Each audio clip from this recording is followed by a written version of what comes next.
बोला ना. त्यातून छोट्या मोठ्या एकांकिका, मग मोठं नाटक, अशी साधारणतः माझ्या करिअरची सुरुवात झाली आहे. बर. मी ज्या ठिकाणी राहतो, विलेपार्ले, मुंबई, हे थोडंसं सांस्कृतिक गाव आहे. पु ल देशपांडे आमच्या गावातले आहेत, विजय तेंडुलकर आमच्या गावातले आहेत. पाठवतो. आणि 8-8:15 दरम्यान. एक सांस्कृतिक वातावरण आहे. लोकमान्य सेवा संघासारखी संस्था आहे आणि अनेक गोष्टी नट होण्यासाठी पूरक आहेत, ज्या गोष्टींचा मी पूर्णपणे फायदा घेतलेला आहे. होय. पाठवतो. इथं चालेल, पाठवतो. म्हणजे आमच्या शाळेतल्या विद्यार्थ्यांपासनं ते आमच्याकडे असलेल्या शिक्षकांपर्यंत सर्व जनतेचा माझ्या मागे आशीर्वाद आहे, त्यांचं प्रोत्साहन आहे. आणि आजही काम करताना असं वाटतं की आपल्या हातून जरा चांगलंच काम व्हावं, कारण थोडंसं वाईट काम झालं तर रस्त्यातनं जाताना आपल्या शाळेतल्या बाई आपल्याला विचारतील की अरे काय हे काम, असं होऊ नये याची एक अदृश्य भीती माझ्या मनात सतत असते.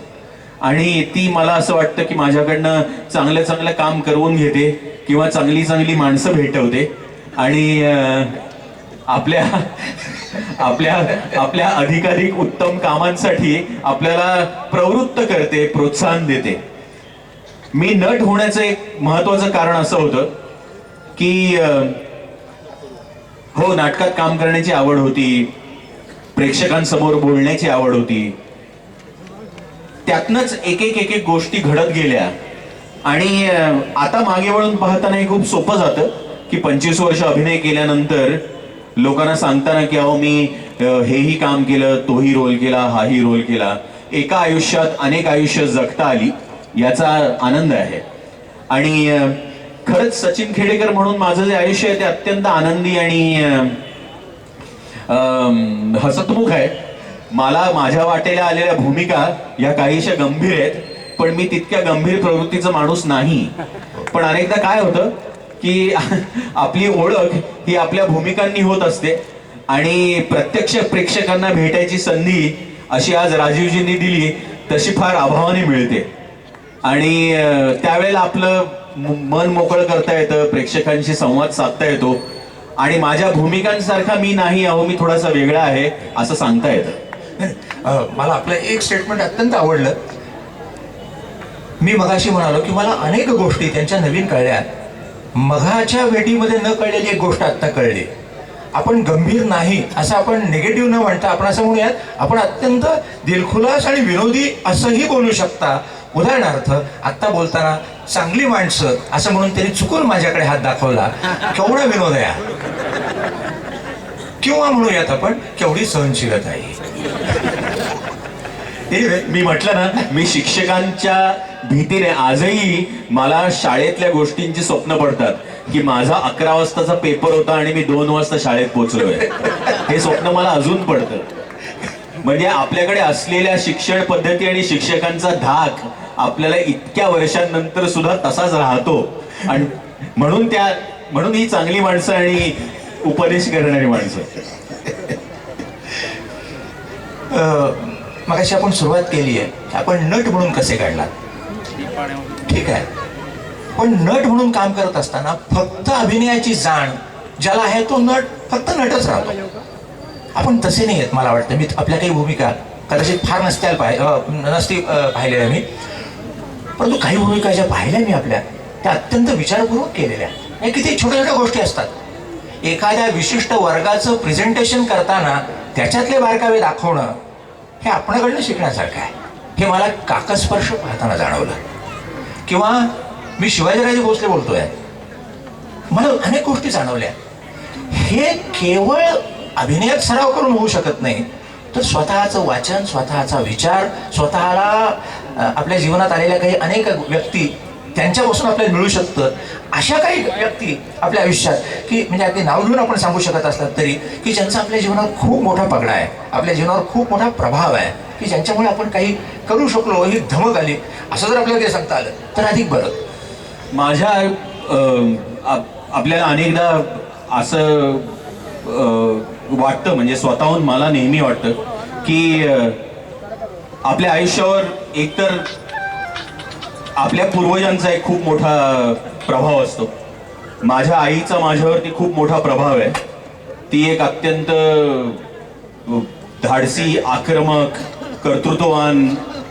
माझे वडील मी खूप लहान असताना गेले, त्यामुळं एक हाती तिनं मला आणि माझ्या भावाला वाढवलं. त्यामुळे माझ्यामध्ये असलेला सगळी असलेली आग्रही भूमिका ही माझ्या आईकडनं आहे. दुसरा प्रभाव अर्थातच शाळेतल्या शिक्षकांचा आणि माझे गुरु विनय आपटे. विनय आपटे नट म्हणून आपल्या सगळ्यांना माहिती आहे. विनयचा माझ्यावरती खूप मोठा प्रभाव आहे. त्यांनी मला मराठी भाषा जशी शिकवता येते ती शिकवली. आज आपल्याकडे वाक्य म्हणताना वाक्याच्या सुरुवातीपासून वाक्याचा शेवट पूर्णविरामापर्यंत प्रेक्षकांना ऐकू गेला पाहिजे, हे खरं तर त्याच्याकडनं शिकता आलं. हल्लीची जी मुलं असतात ती तोंडातल्या तोंडात बोलतात आणि काय बोलतात तेही कळत नाही. आणि हल्ली ते काय बोलतात हे कळण्यासाठी खाली सबटायटल्सही येत असतात. तर तसा एक खूप मोठा इम्पॅक्ट माझ्यावरती मला शिकवलेल्या दिग्दर्शकांचा आहे. सई परांजपे बरोबर मी खूप काम केलं होतं. सुरुवातीला मी तिचा असिस्टंट डायरेक्टर म्हणून सुद्धा तिच्याकडे काम केलं होतं. त्याच्यानंतर टेलिव्हिजनमध्ये माझा मित्र आहे रवी राय, त्याच्याबरोबर मी थोडा है थोडी की जरूरत है, सैलाब अशा अनेक मालिकांमध्ये काम केलं होतं ज्या आजही लोक त्यांची आठवण काढतात. मग माझा मित्र महेश मांजरेकर, तो माझा मित्र असला तरी त्याच्या एकूण पर्सनॅलिटीचा आणि त्याच्या विचारांचा माझ्यावरती खूप मोठा प्रभाव आहे. अनेकदा तुम्ही म्हणालात तसं आपल्या आसपासच्या व्यक्ती असतात, त्यांचं चित्र आपल्या भूमिकांमध्ये दिसतं. त्यांची स्वभाव वैशिष्ट्य असा टिपकागत असतो, तशी टिपली जातात.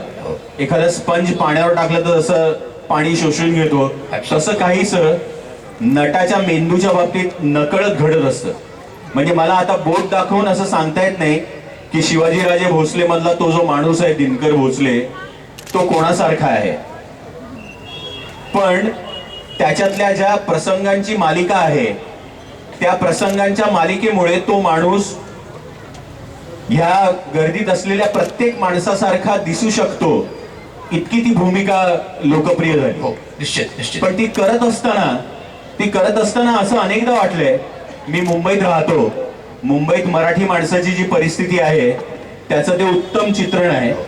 आता तो सिनेमा मराठीत आहे म्हणून ती मराठी माणसाची वेदना आहे, पण तो कुठल्याही भाषेत सिनेमा केला तर ती त्या भाषेची वेदना होईल, इतकं त्यातले ते प्रसंग प्रभावी आहेत.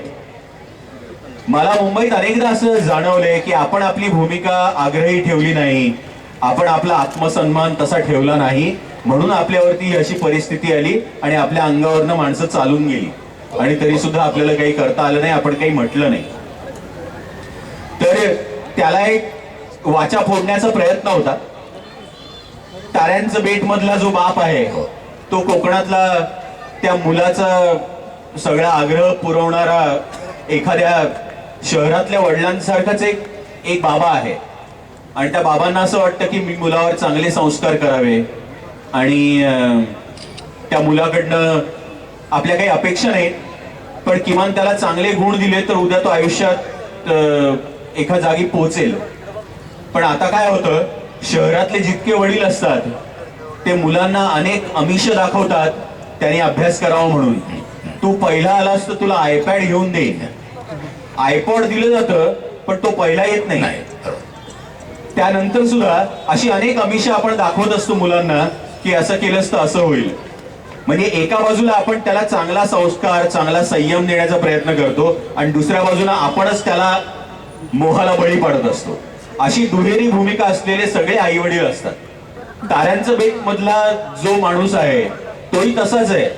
त्याला त्या मुलाचं स्वप्नही पूर्ण करायचंय आणि चांगल्या मार्गालाही त्याला न्यायचंय. तर आता ही भूमिका खरं तर मी माझ्या मुलांची जसं वागतो त्यातनच उभी राहिलेली आहे. म्हणजे माझी आई हल्ली विनोदानं म्हणते तसं, काय हल्ली बदललं नाही सगळं, सारखे आई वडील मुलांना सॉरी सॉरी म्हणत असतात. असं अनेक घरात आपण पाहिलं असेल, पण हे खरं आहे. आज समजा अस्तित्वामध्ये त्या तब्बूच्या बरोबर असलेला नवरा किंवा काकास्पर्श मधले हरिदादा. आता काकास्पर्श मधला जो हरिदादा आहे तो 1930 सालातला त्यावेळेच्या सुधारकी पुरोगामी विचारांचा माणूस आहे. पण त्याच्या घरात अशा घटना घडल्या आहेत की त्याला त्याच्या आयुष्यातला विरोधाभास तिथं जाणवतो. आणि इतकं सगळं केल्यानंतर सुद्धा त्याला तसं वागावं लागतं. त्याला केशवपणाला त्याला न्हाव्याला तिला हात लावू द्यायचा नाहीये. म्हणजे अख्खं तो त्यावेळेला असं म्हणतो की या देवीच्या देवळात बळी द्यायचा नाहीये आणि पुढे त्याच्याकडनंच हे केलं जातं. असा सत्व परीक्षेचा क्षण प्रत्येक माणसाच्या आयुष्यात येतो. ज्या आयुष्यातल्या ज्या तत्वांवरती मी जगलो त्याच तत्वांनी माझं आयुष्य पुढे जाईल असं नेहमी होत नाही. आपण आपल्या भूमिकेत आग्रही असतो, आपण आपल्या तत्वांनी वागण्याचा प्रयत्न करत असतो, पण आपल्या समोर येणारं आयुष्य हे नेहमी विरोधाभासाने भरलेलं असतं. आणि त्या परीक्षेच्या काळात आपण कसे वागतो तिथं त्या माणसाचा कस लागतो. प्रत्येक वेळेला आपल्या मनासारखंच आपल्या समोर येईल असं होत नाही. आणि त्यावेळेला आपली तत्व इकडे वळवावी का तिकडे वळवावी, असं वागावं का असं वागावं, हा जो मनुष्य स्वभाव सतत दोलायमान असतो त्यातनच प्रत्येक भूमिका उभी राहत असते किंवा आपल्या जगण्याचा भाग आहे हा. आज ह्या सगळ्या भूमिका लोकप्रिय झाल्या याचं कारण प्रत्येक माणसाला त्याच्यातल्या त्या दोलायमान स्थितीचा पडद्यावरचा आविष्कार दिसला आणि म्हणून ती लोकांना आवडली, म्हणून ती भूमिका प्रेक्षकांनी पाहिली, सिनेमा उचलून धरला, लोकप्रिय झाला. आणि असं अनेकदा ह्याला अनेक पैलू आहेत. म्हणजे ती उत्तम लिहिलेली असेल तर उत्तम सादर करता येते. आपल्याकडे मी आता 4च सिनेमांची नावं घेतली आहेत. मी 40 सिनेमांमध्ये काम केलंय. प्रत्येक भूमिका तितकीच यशस्वी होत नाही. आणि नट म्हणून आपल्या न चाललेल्या भूमिकांबद्दल नटाला बोलायला आवडत नाही. पण प्रयत्न अर्थातच असा असतो की आपण केलेलं काम लोकांनी पाहावं आणि त्यांना ते आवडावं. माझ्या हातामध्ये आपल्या बहुतेक सगळ्या भूमिकांची यादी आहे, पण मी ती बाजूला ठेवणार आहे, त्याच्याविषयी आपण बोलणार नाही आहोत. मला एक योगायोग असा आठवतोय, कदाचित थोडी अतिशयोक्ती असेल. आपण ज्या पार्ल्यामध्ये राहता आणि ज्या पु ल देशपांड्यांचा उल्लेख केला, मला नेहमी बालपणापासून म्हणजे माझं आयुष्य पुलंच्या लिखाणावर पोचलेलं आयुष्य आहे. त्यांचा अंतुबारवा काय किंवा तत्सम. शेवटी जेव्हा पुलंच्या प्रत्येक व्यक्तिचित्र किंवा कुठलाही त्यांचा लेख शेवटची 4 वाक्य कलाडणी द्यायचा तो. तसं उदाहरणार्थ अंतुबर्वेने तो शर्ट वर केला वगैरे हे मला आपल्या थोडी अतिशयोक्ती करून असं म्हणतो की काकस्पर्श पाहताना मला जाणवलं, योगायोगच